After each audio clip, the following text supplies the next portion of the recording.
고맙습니다. 예, 한성열 교수입니다. 이렇게 아주 환호를 해주시니까 굉장히 기분이 좋습니다. 지난 시간에는 우리가 이제 그 미성숙한 방어 기제, 그러니까 대인 관계에서 이제 미성숙한 이럴 때 어떤 식의 이제 방어 기제들이 작동을 하느냐, 이제 그런 얘기죠. 그러니까 그 지난 시간에 우리가 공상이라는 걸 했는데요. 그러니까 내가 예를 들면 이성 친구가 있기를 원하는데 없다는 거는 내가 지금 굉장히 마음에 안 드는 현실이잖아요. 그러니까 이 현실에 마음에 안 드는 현실에서 오는 불안, 이제 이런 거를 좀 낮추기 위해서 내가 있는 것처럼 머리로 만들어서 내 불안을 낮춰가지고 현실적으로 참 비참한 나의 삶을 내가 지금 이제 이렇게 이겨나가려고 한다. 그러니까 그만큼 자아가 열심히 그 노력을 하고 있는 거죠. 이게 크게 지도자가 이런 생각을 갖고 있다면 많은 사람들을 힘들게 할 수 있다. 그러니까 히틀러라든가 이제 이런 분 얘기를 했는데 그게 굉장히 미성숙한 방어 기제가 얼마나 이 사람들을 힘들게 하는가. 개개인뿐만 아니라 이게 여러 사람들을 한꺼번에 많이 괴롭힐 수 있다 하는 게 이제 굉장히 중요한 거예요. 근데 이제 오늘은 이 미성숙한 방어 기제 중에서 제일 대표적인 방어 기제를 하나 이제 그 공부를 해보겠는데요. 그게 투사라고 하는 방어 기제입니다. 투사. 이 방어 기제 가장 대표적인 방어 기제인데 투사라고 하는 거는 이렇게 이제 비친다 이런 뜻입니다. 프로젝트로 이렇게 이제 비치는 건데 이 성격 검사가 우리가 MBTI 했잖아요. MBTI는 문항으로 나는 그렇다 아니다 이렇게 하는 거잖아요. 근데 이제 그런 그 성격 검사가 좋은 점은 뭐냐면 채점하기도 쉽고 이게 설명하기가 참 쉬운데 이게 좀 아쉬운 점은 뭐냐면 한두 번 해보게 되면 이게 정답이 뭐라고 해야 될지 다 아는 거예요. 그 문항 검사의 특징이 그래요. 그래서 이걸 갖다가 이게 뭔지 모르게끔 하기 위해서 이제 성격 검사 중에 애매모호한 그림을 이렇게 보여주고 너 이 그림을 보고 무슨 생각이 드니? 이제 이렇게 물어보는 검사가 있어요. 그걸 갖다 이제 우리가 투사법이다 이렇게 불러요. 그러니까 내 마음 속에 있는 나의 무의식적인 이러한 것들이 이렇게 비춰진다는 거예요. 투사법 검사 중에 하나는 백지를 보여주는 것도 있어요. 이렇게 백지를 딱 보여주고 이거 보고 무슨 생각이 듭니까? 그러면 아무것도 안 보이는데요? 이렇게 얘기하는 건 거의 없어요. 전부 다 뭔가가 여기서 이제 지금 보여요.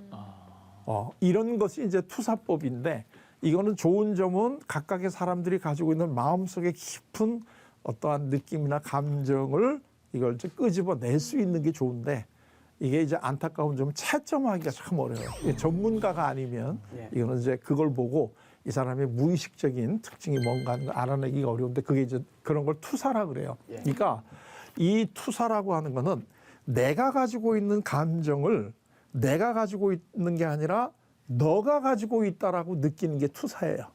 아주 간단하게 얘기하면 내가 가지고 있는 감정을 너에게 내가 이렇게 비춰가지고 너가 가지고 있다 이렇게 본다는 거죠. 이게 이제 투사인데 이게 우리가 대인관계가 힘든 가장 큰 원인이 이 투사를 많이 하기 때문에 그래요. 그러니까 내가 너를 미워하는데 내가 너를 미워한다라고 현실을 우리가 인정을 하면 그다음 내가 변해야 되는데 내가 너를 미워한다 이렇게 생각하는 게 아니라 네가 나를 미워한다 이렇게 생각을 한다는 거예요. 그러니까 내가 할 수가 없는 거죠. 상대가 그걸 하니까. 이게 이제 투사인데 이렇게 얘기하면 에이 그건 뭐 그런 사람이 많이 있겠나 이렇게 얘기할 수 있는데 우리가 매일매일 이거를 쓰고 있어요.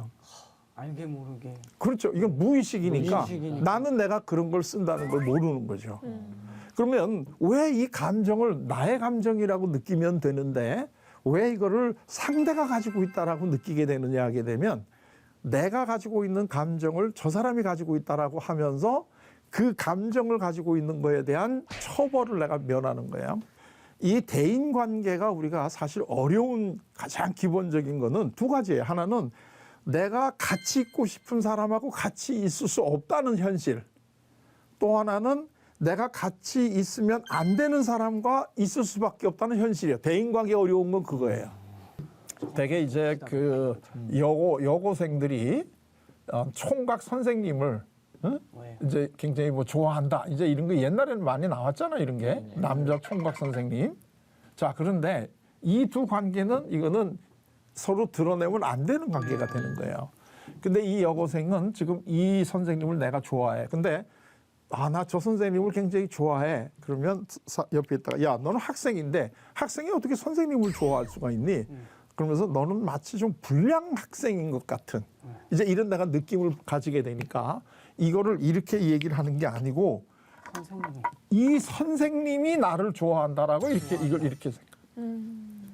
선생님이 나를 좋아한다 이렇게. 그러면은 나쁜 얘기 안 들어도 되니까. 그렇죠. 예. 그러니까 이렇게 되면 내가 가지고 있는 좋아한다는 감정에 대한 책임을 내가 안 져도 되지. 저 선생님이 나를 좋아하시는 거니까. 그러면 그 두 사람 사이에 좋아하는 감정이 있다는 사실은 인정을 하는데 책임은 내가 면할 수 있죠. 이게 투사라는 거예요. 이게. 좀 이해가 되셨나요? 네, 되죠. 뭐 그러니까, 반대일 수도 있을 거고. 물론 당연히 반대일 수도 있죠.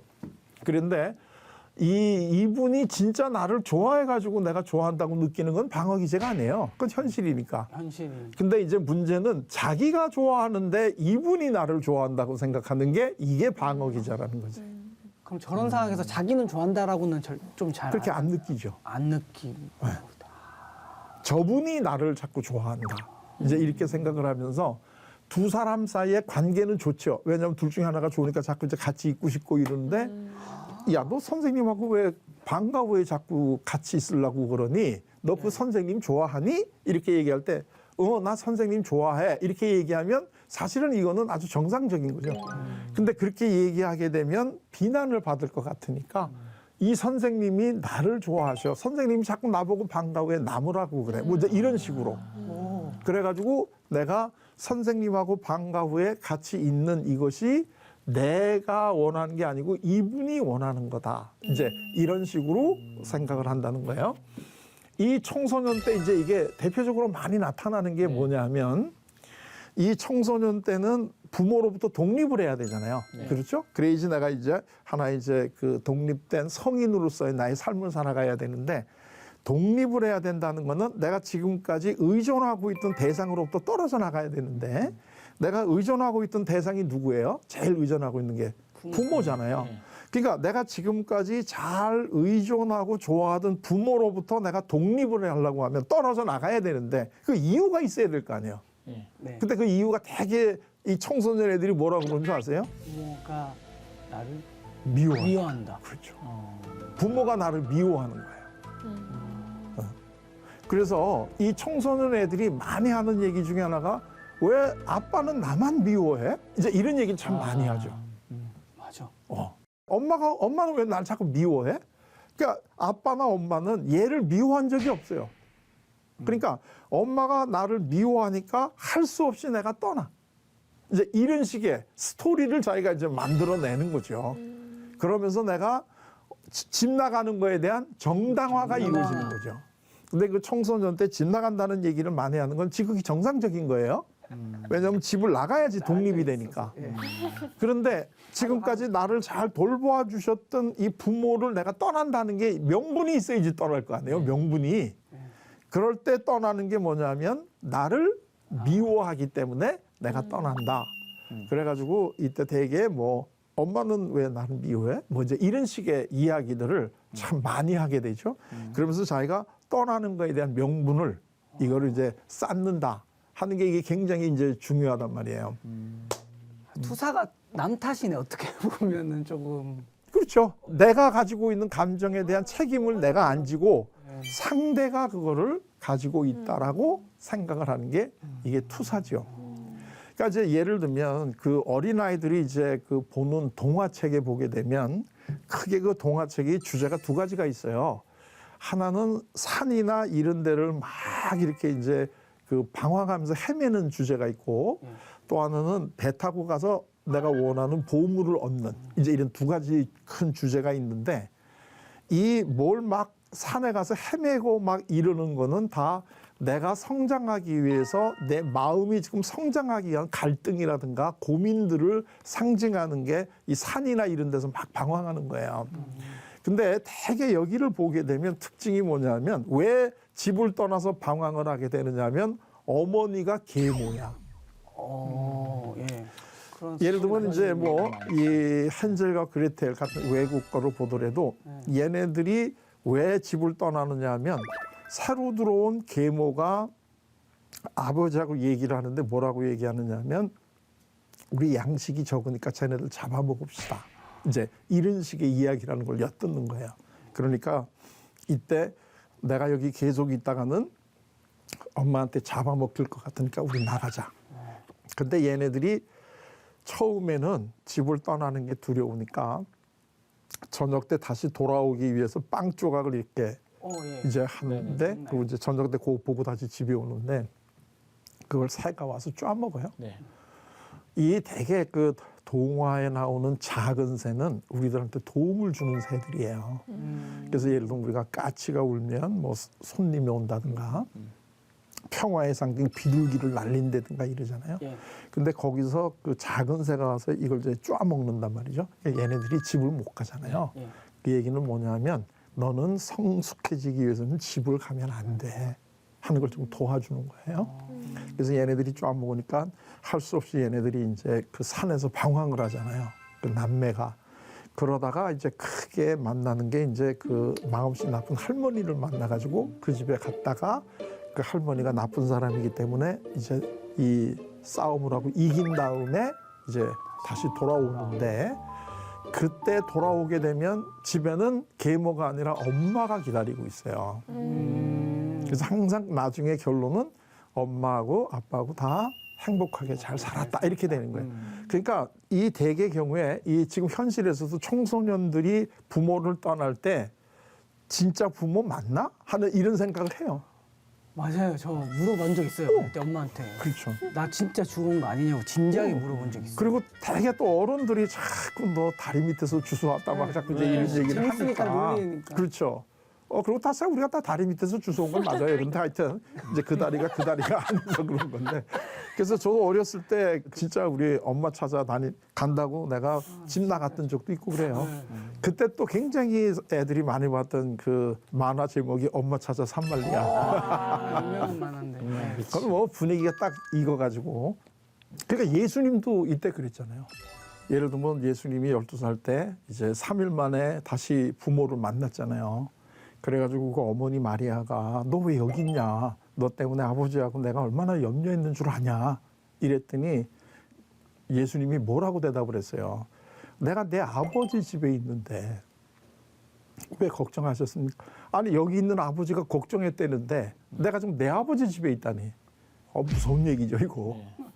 그러니까 언젠가 우리 자녀들도 청소년 때가 되면 당신이 우리 부모야 이런 감정을 가질 때가 되는데 그건 지극히 당연한 거니까 그때 놀라시지 말라고요. 말고. 그때 얘가 이제는 성숙해지려고 부모를 떠나려고 그러는구나. 이제 이렇게 생각하면 되는 거예요. 그래서 대개 어린아이들이 보는 동화책에서 집을 떠나게 될 때 계기는 거의 대부분이 계모 때문에 그래. 근데 그 왜 그러면 아버지 계부가 안 나오고 계모가 나오느냐면 엄마가 더 내가 의존하고 있는 존재거든요. 그러니까 어머니를 떠나야 되는데 어머니를 떠날 명분이 뭐냐면 어머니가 계모야. 그래서 나를 싫어해. 그리고 나를 잡아먹으려고 그래. 그러니까 우리 나가야 돼. 뭐 이제 이런 식의 이야기들을 이 동화책을 보면 애들이 많이 해요. 근데 애들이 어렸을 때 이런 식의 내용의 동화책을 굉장히 자꾸 읽어달라고 그러고 읽어보는 걸 좋아해요. 그러니까 얘네들은 이거를 바라보면서 자기가 청소년 때 가지게 되는 마음을 미리 연습을 하는 거야. 그래서 얘네들이 막 방황을 하다가 큰 장애를 하나 물리치고 집으로 돌아오는 게 인간적으로 성숙하는 거예요. 그리고 이제 예를 들면 보물섬 이런 거는 대개 보물은 섬에 있잖아요. 응? 그거는 이제 왜 그러냐면 이 목표를 이루기 위해서는 이 파도나 이런 이 장애를 내가 이겨나가야지만 내가 보물을 얻을 수 있다 하는 이런 거를 알려주기 위해서 대개 보물은 섬에 있는 거예요. 그래서 그 보물을 찾기 위해서는 항상 내가 고생을 해야 돼. 그러니까 이게 좀 달라요. 그 크게 애들이 왜 이 동화책을 이 두 가지 주제로 크게 이렇게 나오느냐 하는 거가. 그래서 이제 그걸 보면서 애들이 이제 뭐 보물이 있는데 내가 가기 위해서는 여러 가지 난관을 해야 된다. 뭐 공주님이 자고 있는데 이걸 깨우려면 뭘 난관을 극복해서 뭘 갖고 와야지 된다. 뭐 이제 이런 것들. 그러니까 이런 것들이 이제 어린아이들이 동화책에 있기 때문에 이 어린아이들에게 좀 다른 얘기지만 동화책을 자꾸 읽어주라는 거예요. 그게 굉장히 중요하다는 거예요. 동화책은 어린아이들에게 앞으로 네가 살아갈 세상에서 만나게 될 삶의 현실을 얘네들이 이해할 수 있게 그걸 풀어놓은 거기 때문에 그게 특히 전래동화 이렇게 오랫동안 이렇게 이 그 사랑받고 있는 동화들은 거기에 굉장히 중요한 삶의 그 천리가 있다는 거죠. 전래동화는 그게 뭔가 중요한 우리 삶의 교훈이 있기 때문에 오랜 세월을 견뎌서 살아남은 거잖아요. 이제 그걸 읽어주게 되면 애들은 그걸 읽어가면서 자기 수준에서 세상이 뭔가 하는 걸 이렇게 익힌다는 거예요. 그래서 이제 똑같은 거를 어린아이들이 자꾸 읽고 싶어 하는데 그걸 갖다 이제 그 어른들이 자기가 읽어주다 지겨우니까 딴 거 보자 이러는데 절대 그러지 말고 애들이 그만 읽고 딴 거 읽고 싶어라는 얘기 나올 때까지 계속 그걸 읽어주라는 거예요. 얘는 지금 그게 자기 마음에 뭐가 울린 게 있어가지고 거기서 중요한 걸 또 듣고 싶고 또 듣고 싶고. 그렇죠. 그러니까 종류가 많은데 꼭 그거를 읽어달라는 게 있거든요. 그럼 거기에 뭔가 이제 그렇죠. 내용이 마음에 드는. 거기서 뭔가 공감을 꽂힌 느꼈어. 거지. 그러니까 걔가 너 이거 왜 자꾸 읽어달라고 그러니 그럼 설명은 못하죠. 네. 언어로. 네. 근데 그 걔한테는 그게 지금 자기한테 맞는 거야. 그러니까 그거를 스스로 고르게 해서 그거를 본인들이 이제 다른 거 읽어달라고 할 때까지 계속 읽어주라는 거죠. 자, 그런데 그러면 이게 투사냐? 아니 예를 들면 이 여고생이 총각 선생님을 얘가 좋아하는 게 맞냐? 아니면 이 친구가 얘기하는 것처럼 이분이 이걸 좋아하는 거냐? 이걸 우리가 알아내야 되죠. 네. 이게 투사인지 아니면 사실인지를 알아내야 되는데 그걸 알아낼 수 있는 방법은 뭐냐면 이게 투사하게 되면 이게 계속 반복적으로 이런 경향이 나타납니다. 그러니까 예를 들면 이 선생님이 이제 1년 있다 다른 학교로 전근을 가셨어요. 네. 그리고 나서 다른 총각 선생님이 오셨어. 그러면 얘는 또 좋아하고 이 선생님을 이미 자기를 또 좋아한다고 생각을 해요. 이게 반복이 되잖아요. 그러면서 얘는 뭐라고 얘기하느냐면 참 이상하게 총각 선생님은 올 때마다 나를 좋아해 이렇게 생각하는 거예요. 병이네. 병이죠. 그렇죠. 네. 저 병이죠. 주위에 저런 사람이 있어요. 그 우리도 그런 생각이 들 때가 있어요. 우리도 네. 그 요즘에 이제 그 방영되는 모 방송의 드라마 중에 이제 태조 이성계하고 이제 건국이 되는 관계되는 이제 그 많은데. 하는 데 있잖아요. 근데 이제 그 태조 이성계가 자기 그 아들 이방원 그 아들한테 이제 이 져가지고 권력을 뺏기잖아요. 네. 그리고 이제 그 함흥에 화가 나니까 함흥에 돌아가 있잖아요. 근데 이제 이 이방원이가 아버지가 한양에 같이 와 계셔야지 자기가 이제 권력을 가지고 있는 게 좀 더 정당성이 있으니까 자꾸 이제 오시라고 하는데 화가 나니까 안 오잖아요.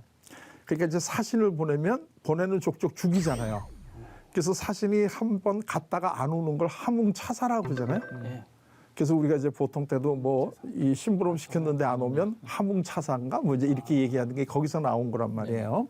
그런데 이제 그 이방원 그 이 태종의 입장에서는 모셔와야 되는데 다 죽이니까 이분은 차마 못 죽이겠지 하고 보낸 분이 누구냐면 무학대사잖아요. 이 이성계하고 굉장히 막역한 이 건국을 같이 도왔던 무학대사라는 분을 보내는데 그 또 하인이 또 사냥에서 또 사신이 왔습니다. 그랬더니 방 안에서 그냥 문도 안 열고 죽여라 그랬는데 이분은 한번 보셔야 될 것 같습니다. 그래서 이제 문을 열고 봤더니 무학대사가 와 계시는데 이분은 죽일 수가 없는 거예요. 차마. 그래서 그럼 들어오시라. 그런 다음에 내가 차마 대사를 죽일 수는 없으니까 우리 하룻밤 이야기나 하고 다시 한양에 가라. 이제 그러면서 이제 오래간만에 회포를 푸는데 이런 얘기 저런 얘기 하다가 그 태조 이성계가 객적인 얘기를 하잖아요. 내가 이렇게 오래간만에 무학대사를 보니까 무학대사님이 돼지상이십니다. 그러니까 돼지 닮았다. 이제 객적인 얘기를 했단 말이에요. 그랬더니 무학대사가 그 얘기를 받아가지고 씩 웃으시면서 제가 보기에 임금님은 무슨 상이에요? 부처님 상입니다. 이런 얘기. 그러니까 이거를 우리가 놓고 알 수 있는 게 무학대사가 실질적으로 돼지 닮았고 이 태조 이성계는 부처님 닮았다는 얘기인가요? 아니죠. 그러니까 내 마음 속에 돼지가 들어있으면 사람들이 다 돼지로 보이고 내 마음 속에 부처님이 있게 되면 다 사람들이 부처로 보인다는 거예요. 이게 투사야. 그러니까 내 마음이 상대방으로 간 거니까. 그러니까 이 성서에도 여러 번 사실 나오는 게 뭐냐면 예수님의 마음을 네가 품으라는 거 아니에요? 네. 내가 예수님의 마음을 품고 내가 예수님처럼 이게 마음이 되면 내가 보는 사람들이 다 누구로 보여요? 예수님처럼 보이는 거야. 네. 근데 내 마음 속에 나쁜 생각이 있다면 내가 보는 사람마다 전부 다 나쁜 사람으로 보인다는 거예요. 이게 투사죠. 그러니까 이 투사라고 하는 게 굉장히 우리한테는 중요한 거예요. 그 여러분들 옆에 주위에 있는 사람들을 볼 때 뭐로 보이시냐는 게 투사라 이거예요. 항상 저 잘생겼다고 얘기하는데 형 잘생긴 거 아니에요. 그게 이제 무슨 뜻인지 좀 이해가 되셨죠? 이게 투사라는 거예요. 내 마음속에 예수님의 마음을 품고 있으면 내가 모든 사람을 다 예수님처럼 이렇게 보이니까 내가 그 사람들을 사랑을 안 할 수가 없잖아요. 그래서 이 현실적으로도 이런 일들이 참 우리가 많이 일어나요. 그래서 내가 어떤 사람, 내가 느낌이 왜 나는 사람을 만나면 꼭 이렇게 이상한 사람을 만나지? 이게 이제 패턴이 나왔잖아요. 만날 때마다 나는 왜 그러지? 이럴 때는 혹시 나한테도 내가 지금 내 마음이 그래서 다른 사람이 그렇게 보이나? 하는 걸 한번 이렇게 확인을 해볼 필요가 있어요. 그렇지 않으면 자꾸 내가 이제 힘들어지는 거죠. 그래서 이게 이 투사를 많이 쓰는 사람들이 가지고 있는 성격 장애 중에 하나가 편집증이에요. 편집증. 들어봤어요. 네, 편집증이라는 게 대표적으로 이제 뭐 망상, 이제 피해 망상 뭐 이런 건데 예를 들면 사람들이 자꾸 나를 잡으러 따라오기 때문에 나는 도망 다니는 거예요. 집에 한 달 정도 안 들어온다면 집에 전화해가지고 예를 들면 국가기관에서 나를 붙잡으려고 따라다니기 때문에 내가 지금 못 들어가니까 당분간 못 가는 줄 알아? 이제 뭐 이러는 거죠. 사실 아무도 따라다니는 사람이 없는데 본인은 그렇게 생각을 하는 거죠. 그러니까 이런 것들이 다 이 그 마음속 밑에서는 투사, 내 마음이 그런데 그거를 내가 인정을 하면 그게 힘드니까 다른 사람이 나한테 그렇다 이제 이렇게 되는 거죠. 그러니까 제 강의를 들으시고 강의가 참 재미있다 이렇게 생각하시는 건 마음이 참 맑은 분인데 강의가 참 마음에 안 든다 이럴 때는 그 투사가 아닌가 이렇게 한번 생각해 보시면 너무 재밌습니다. 그렇죠. 너무 재밌어요. 그 얘기 듣고 나니까 금방 재밌어지죠. 이게 우리가 이렇게 변화가 이렇게 있나. 신기해. 신기해 진짜. 뭐라 말은 못하지만 뭔가 공감되는 지금 그런 게 너무 많이 있습니다. 예. 그러니까 좋은 사람 옆에는 또 계속 좋은 사람이 이렇게 그렇죠. 있는 거고. 근데 어른들도 그런 얘기를 했던 것 같아요. 막 너 주위에 안 좋은 사람 있으면 너도 한번 좀 돌이켜보고 그렇죠. 볼 필요도 그렇죠. 있어 이렇게 얘기. 그러니까 좋은 사람이 있을 경우도 있지만 내가 그 사람을 좋은 사람으로 만드는 경우도 많아요. 그런 경우도 작. 그러니까 항상 당신은 좋은 사람이야, 좋은 사람이야 이러면 내가 좋아지게 돼 있잖아요. 그러니까 내가 좋은 사람을 만드는 경우도 많아요. 사실은 심리학에서 보게 되면. 자, 그러면 또 오늘 이 그 미성숙한 방어 기제 중에 아주 대표적인 거를 하나 했는데요. 또 다음 시간에는 또 더 재밌는 그런 방어 기제가 있으니까 다음 시간에는 또 더 재밌는 걸로 또 여러분 만나 뵙기로 하겠습니다. 자, 수고하셨습니다. 감사합니다.